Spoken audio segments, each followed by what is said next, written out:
Hello दोस्तों, स्वागत है आपका हमारे यूट्यूब चैनल में।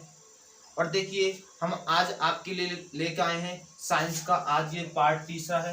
हमने इससे पहले आपको 2 क्लासें करा दी हैं। यदि आपने वो 2 क्लासें नहीं देखी हैं तो पहले जाके प्लीज़ 2 क्लासें देखें, तब ये तीसरी क्लास आपको देखनी पड़ेगी। देखिए, मैं आज आपको जो पढ़ाने वाला हूँ तो ये पेपर में आपसे कई बार पूछा गया है।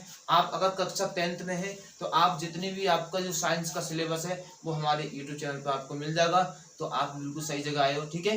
तो अगर आपका मैथ की क्लास लेनी है तो मैथ की भी हम वीडियो मतलब लगातार गिर रहे हैं। अगर आपको हम मैथ और साइंस पढ़ना है तो हमारे यूट्यूब चैनल पर आइए। और देखिए, अगर वीडियो आपको अच्छा लगे तो प्लीज़ सब्सक्राइब करना नहीं भूलें। चलिए हम बात करते हैं आज विज्ञान में। देखिए, प्रकाश का परावर्तन, ये चैप्टर नंबर आपका 10 है। ये आपका हम करा रहे हैं स्टेप। देखिए, तो सबसे पहले दर्पण के लिए फोकस दूरी का सूत्र। तो ये देखिए, हमने आपको इससे पिछले पार्ट में आपको बताया था कि दर्पण की फोकस दूरी क्या होती है, वक्रता त्रिज्या क्या होती है, वक्रता केंद्र क्या होता है, ध्रुव क्या होता है उसका, ठीक है। तो ये सब हमने आपको पिछले वीडियो में बता दिया है। यदि आपने नहीं पढ़ा है तो आप पहले जाके पिछली वीडियो देखें, ठीक है। तो अब देखिए, हम आपको बताने वाले हैं दर्पण के लिए फोकस दूरी का सूत्र। तो ये मोस्ट है और ये कई बार आपसे पेपर में पूछा भी गया है, ठीक है। तो आपको मैं सबसे पहले बताता हूं यहाँ पर भैया, अगर यहाँ देखा जाए तो देखिए यहाँ एफ जो है, तो एफ क्या है, तो ये फोकस दूरी है। क्या है? फोकस दूरी, फोकस दूरी। और देखिए यहाँ यू जो है, तो यू जो है यहाँ पर है ये वस्तु से, ये वस्तु की दूरी कह लो, वस्तु की दूरी। और बी क्या है? बी है प्रतिबिंब की दूरी, प्रतिबिंब की दूरी। देखिए, मैं आपको बता दूं ये वस्तु की दूरी, फोकस दूरी या प्रतिबिंब की दूरी क्या होती है, कैसे नापते हैं। तो वैसे तो हमने आपको पिछले वीडियो में बता रखा है। देखिए, मान लीजिए कोई हमने एक दर्पण लिया, तो मान लीजिए हमने ये दर्पण लिया है, ठीक है।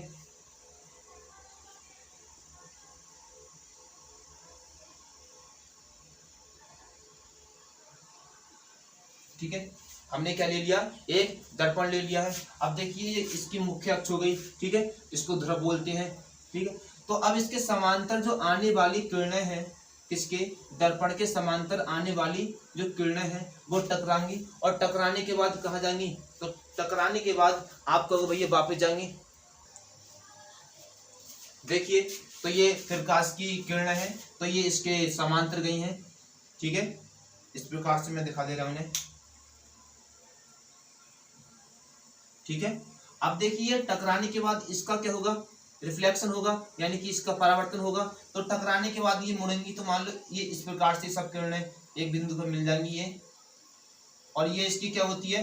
तो हमने बताया ये क्या होती है? इसकी फोकस दूरी होती है। तो इस प्रकार से हमने आपको बता दिया था कि जो दर्पण का मध्य बिंदु होता है उसको हम ध्रुव कहते हैं, ठीक है। और जो जब टकराने के बाद किरण जिस बिंदु पर मिलती है उसको मुख्य फोकस कहते हैं। अब जैसे मान लीजिए हम आपको बताएं, जैसे कोई ये दर्पण है, ठीक है। क्या है? दर्पण। तो हमने ये एक दर्पण ले लिया है। अब देखिए, यहाँ पर एक वस्तु रखी है दर्पण के सामने। तो देखो, इस दर्पण के सामने एक वस्तु रखी है, तो इस वस्तु की दूरी क्या होगी यहाँ से? तो आपको वो ये यू होगी, क्योंकि वस्तु की दूरी को क्या करते हैं, किससे शो करते हैं? यू से, ठीक है। तो ये वस्तु की दूरी हो गई यू।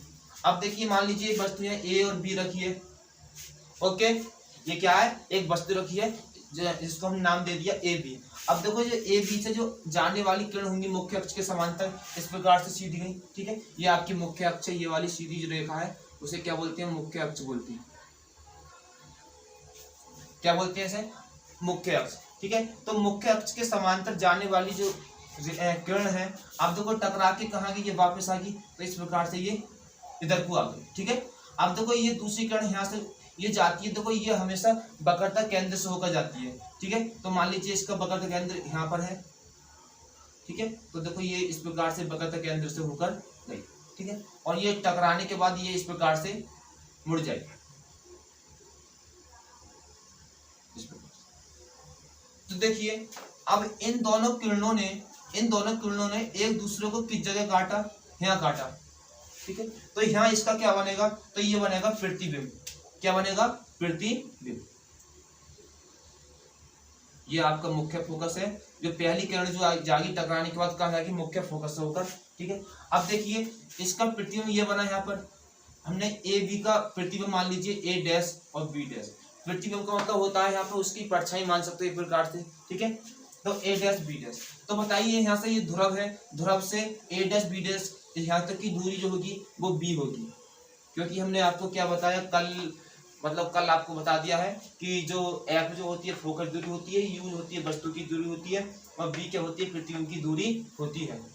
तो इस प्रकार से आपको ये समझना है। तो आपसे कभी कभी आरेख भी पूछ लेता है, आज हम आपको आरेख भी कराने वाले हैं, तो लगातार हमारी वीडियो में बने रहिए और कृपया स्किप करके नहीं देखें। ठीक है, चलो तो बात करते हैं। दर्पण के लिए फोकस दूरी का सूत्र ये होता है, इसको याद कर लें आप, 1/f बराबर 1/u प्लस 1/b। इसके ऊपर न्यूमेरिकल भी होते हैं, तो हम आपको न्यूमेरिकल भी कराने वाले हैं। अब देखिए हम चलते हैं इसके अगले सूत्र की तरफ।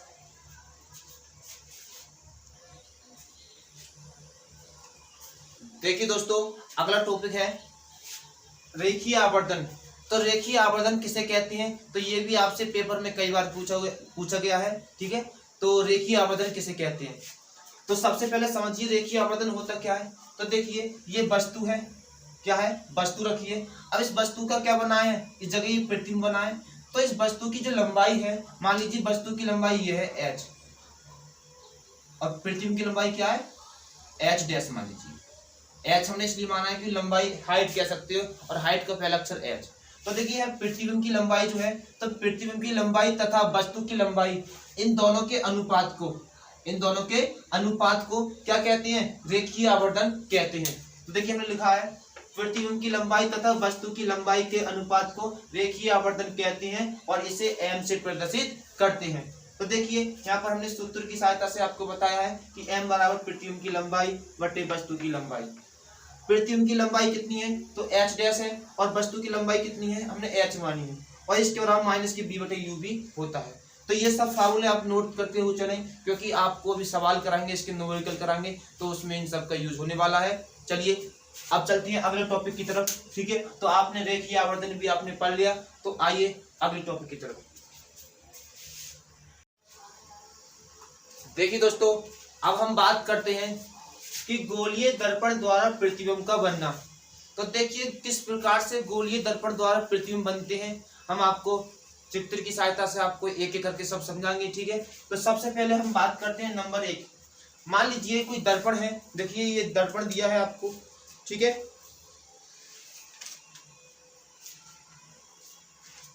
अभी रुकिए 1 मिनट।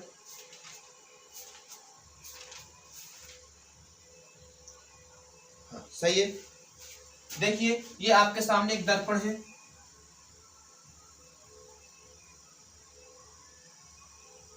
बताइए कौन सा दर्पण है ये, तो देखिए इसकी बाहरी सतह पर पेंट हो रहा है, इसका मतलब ये कौन सा दर्पण है, अवतल दर्पण है। तो देखिए अगर जब वस्तु अनंत पर हो तब उसका प्रतिबिंब कहाँ बनेगा। तो सबसे पहले हमने एक दर्पण लिया है, दर्पण के सामने एक वस्तु रखी है, वो कहाँ पर रखी है, अनंत पर, मतलब जिसका कोई पता नहीं किस जगह है। तो देखिए उससे आने वाली जो प्रकाश की किरणें होंगी, सबसे पहले पहली किरण कहाँ से जाएगी, मुख्य फोकस से होकर, मुख्य फोकस से सीधी जाती हुई दर्पण से टकरा के इस दिशा में सीधी मुड़ जाएगी। दूसरी जो किरण है आने वाली, वो वक्रता केंद्र से होकर जाएगी, वो उस वक्रता केंद्र से सीधी जाती है और टकरा के जो वक्रता केंद्र से जो किरण आती है वो टकराने के बाद वापस लौट जाती है। तो देखिए इन दोनों किरणों ने जिस बिंदु पर काटा है, तो यहाँ इनका प्रतिबिंब बनता है। तो हमने इस प्रकार से इसको सीधा यहाँ ये लंब खींचा, तो हमने देखा तो इसका जो प्रतिबिंब बनया है वो कहाँ बनया है, मुख्य फोकस पर। तो देखिए प्रतिबिंब की स्थिति कहाँ होगी, तो देखिए कहाँ बताओगे आप, तो मुख्य फोकस पर होगी। कहाँ होगी, मुख्य फोकस पर। तो ये कई बार पेपर में पूछा गया है कि जब वस्तु अनंत पर हो तब वस्तु का प्रतिबिंब कहाँ बनेगा, तो आपको बताना है कहाँ बनेगा। ठीक है, तो प्रतिबिंब की स्थिति कहाँ होगी, मुख्य फोकस पर। अब आकार की बात करें तो देखो वस्तु जो है बड़ी है, मगर जो प्रतिबिंब बनेगा वो कैसा बनेगा, वस्तु से छोटा बनेगा। तो इसकी आकार की बात करें तो वस्तु से छोटा। बात करते हैं प्रतिबिंब की प्रकृति। अब बताइए प्रकृति में ये आपको उल्टा दिखाई दे रहा है सीधा, तो ये उल्टा है। अगर सीधा होता तो कहाँ बनता, ऊपर बनता।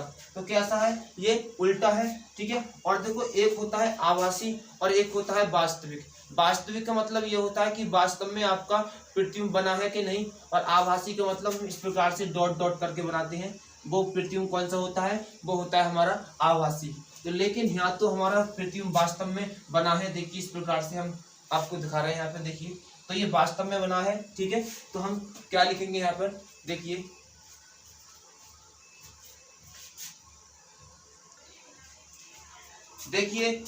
देखिए प्रतिबिंब की प्रकृति क्या होगी। तो यहाँ पर प्रतिबिंब की प्रकृति जो है वो वास्तविक, मैं यहाँ लिख दे रहा हूँ थोड़ा नीचे, देखिए वास्तविक, सीधा, सॉरी सीधा नहीं है, उल्टा है। कैसा है, उल्टा। और वस्तु से कैसा है, बड़ा, वस्तु से बड़ा, ठीक है। तो देखो ये इसकी तीन बातें हो गई। प्रतिबिंब की स्थिति क्या होगी, मुख्य फोकस पर, आकार क्या होगा, वस्तु से छोटा होगा, और जो प्रतिबिंब की प्रकृति होगी वो वास्तविक, उल्टा तथा वस्तु से बड़ा होगी, ठीक है। चलिए वस्तु से, सॉरी ये गलत हो गया, देखिए यहाँ वस्तु से क्या, वस्तु से छोटा होगा। क्या होगा, जो मतलब जो हमारी प्रतिबिंब है वस्तु से क्या, छोटा है, वस्तु से छोटा। अब नंबर 2 बात करते हैं इसका। अगला पॉइंट देखिए दोस्तों, जो अगला जो पॉइंट है कि नंबर 2, कि जब वस्तु किस पे हो, वक्रता केंद्र पर हो, तब बताइए उसका प्रतिबिंब कहाँ बनेगा। तो आपसे पेपर में पूछ सकता है कि यदि वस्तु जो है वो वक्रता केंद्र पर है तब उसका प्रतिबिंब कहाँ बनेगा। तो देखिए समझते हैं, यदि वस्तु किस पे, आप वक्रता केंद्र, देखो ये है, ठीक है, जिसको वक्रता केंद्र या फोकस दूरी कहाँ होती है, अगर आपको ये नहीं पता है तो प्लीज पहले पिछली वीडियो में जाइए, उस जगह जाकर देखिए। तो देखिए ये वक्रता केंद्र है, तो वक्रता केंद्र यहाँ पर वस्तु रखी है, ठीक है। अब देखो वस्तु से पहली किरण यहाँ से जाएगी और जाने के बाद टकरा के ये कहाँ आ गई, मुख्य फोकस पर। मुख्य फोकस से आती हुई सीधी निकल जाएगी, ठीक है। अब अगली किरण जो है वो कहाँ से जाएगी, वही मुख्य फोकस से होकर जाएगी। तो मुख्य फोकस से होकर जाती हुई, ठीक है, ये इस दिशा में मुड़ जाएगी। तो इन दोनों किरणों ने इस जगह काटा और जिस जगह काटती है, देखिए इन दोनों किरणों ने जिस जगह काटा है तो वहां क्या बनेगा, इसका प्रतिबिंब बनेगा। तो देखिए प्रतिबिंब बिल्कुल वक्रता केंद्र पे बना है। देखिए अगर इन दोनों को हमने मिलाया इस प्रकार से, तो देखो ये केंद्र कहाँ पर, मतलब ये प्रतिबिंब कहाँ बना है, वक्रता केंद्र पर। मतलब वस्तु भी वक्रता केंद्र पर थी और उसका प्रतिबिंब भी कहाँ बना है, वक्रता केंद्र पर, ठीक है। तो इस बात को तुम्हें ध्यान रखना है। तो देखिए है, लिखिए प्रतिबिंब की स्थिति क्या होगी। तो प्रतिबिंब की जो स्थिति है वो कहाँ है, वक्रता केंद्र पर।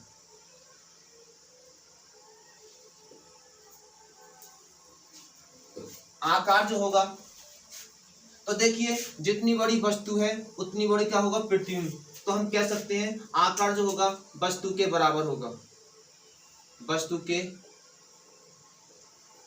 बराबर। अब बात करते हैं प्रतिबिंब की प्रकृति की। तो प्रतिबिंब की जो प्रकृति होगी, आप बताइए प्रतिबिंब कहाँ बना है, उल्टा बना है या सीधा। तो देखिए उल्टा बना है, तो वास्तव में बना है और वस्तु के बराबर बना है, ठीक है। तो यहाँ पे है लिखना उल्टा, उल्टा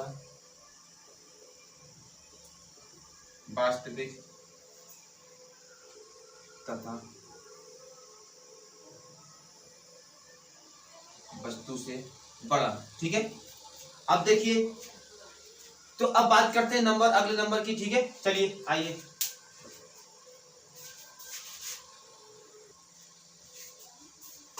तो देखिए अब नंबर 3 लेकर आए, जब वस्तु फोकस पर हो।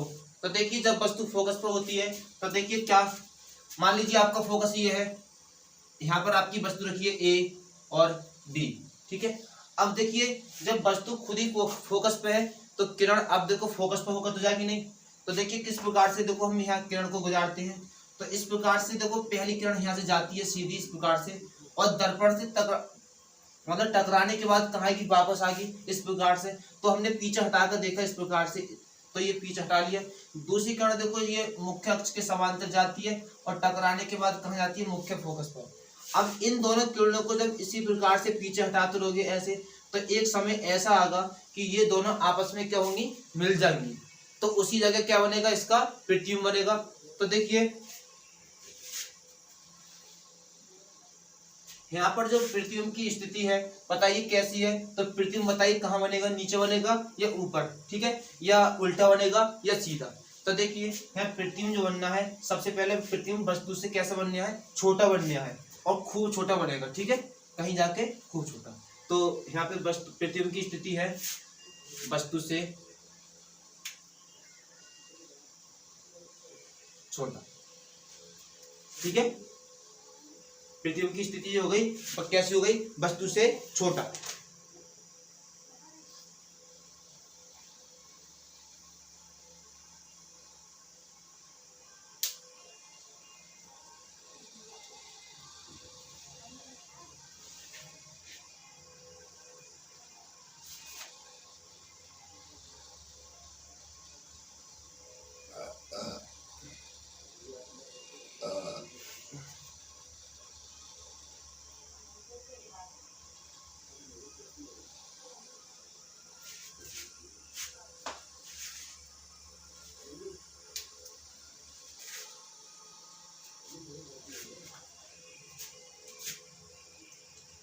तो देखिए यहाँ ट्रिटियम की जो स्थिति होगी, देखो हम बताएं आपको, है ट्रिटियम की स्थिति बताइए कैसी होगी। तो देखिए ट्रिटियम जो बनेगा, देखिए हमको अभी इस समय हम कुछ कह नहीं सकते। देखो इस प्रकार से ये ट्रिटियम जा रहा है, तो कहाँ जाकर बनेगा, अनंत पे जाकर।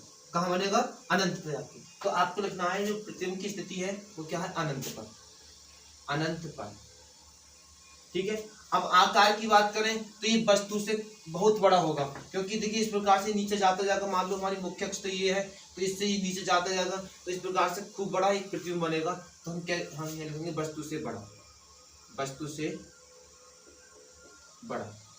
और इसमें वही लिखना है कैसा, वास्तविक, वास्तविक उल्टा बनेगा, उल्टा बा वस्तु से बड़ा, वस्तु से बड़ा। तो इसी प्रकार से आपको जितने भी इसके और भी हैं, देखिए अगर वस्तु जो है वो ध्रुव और फोकस के बीच में हो तब इसका प्रतिबिंब क्या बनेगा, या वक्रता केंद्र और फोकस के बीच हो तब क्या बनेगा। चलिए एक और देखिए, हम आपको करके दिखाते हैं, आइए। तो देखिए अगला पॉइंट यहाँ पे देखिए, हमने नंबर 4 क्या लिखा है कि जब वस्तु अनंत तथा वक्रता केंद्र के बीच हो। तो अनंत तथा वक्रता केंद्र के बीच हो, ठीक है। तो देखो यहाँ पर जो वक्रता केंद्र ये हैगा, ठीक है, ये हैगा, और अनंत क्या होता है। तो अगर वक्रता केंद्र से इधर को आओगे तो इधर क्या होता है, हम इसको अनंत बोलते हैं, ठीक है, अनंत।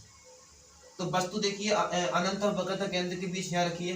तो इससे मान लीजिए हमने पहली प्रकाश की किरण यहाँ से गुजारी, तो ये टकराने के बाद ये मुख्य फोकस से होकर सीधे निकल गई। दूसरी किरण कहाँ से जाएगी, मुख्य फोकस से, ठीक है, और ये टकराने के बाद इस दिशा में। तो ये किरणें एक दूसरे को जगह काटती हैं। तो हमने यहाँ बनाया इसका प्रतिबिंब। तो देखिए जो प्रतिबिंब बना है वस्तु से छोटा बना है, उल्टा बना है, और देखिए कहाँ बना है, अनंत और फोकस के बीच बना है। तो देखिए प्रतिबिंब की जो स्थिति है वो कहाँ पर है, अनंत और फोकस के बीच, अनंत तथा फोकस के बीच, ठीक है। आकार बताइए वस्तु से छोटा होगा, वस्तु से छोटा होगा। हम बात करें प्रतिबिंब की प्रकृति तो कैसी होगी, वास्तविक होगी, वास्तविक, उल्टा तथा वस्तु से छोटा। तो इसी प्रकार से आपको ये सब पेपर में लिख के दिखाना है, अगर आपके पेपर में आ गए तो, ठीक है। तो हमने आपको ये चार्ट सिखा दिया है कि जब वस्तु कहाँ हो, वक्रता केंद्र पर हो, या मुख्य फोकस पर हो, या अनंत पर हो, या वक्रता केंद्र और अनंत के बीच हो। हमने आपको 4 पॉइंट कराए हैं, इसी प्रकार से आपको ये सब करना है, ठीक है। तो आप देखते हैं इसका अगला भाग।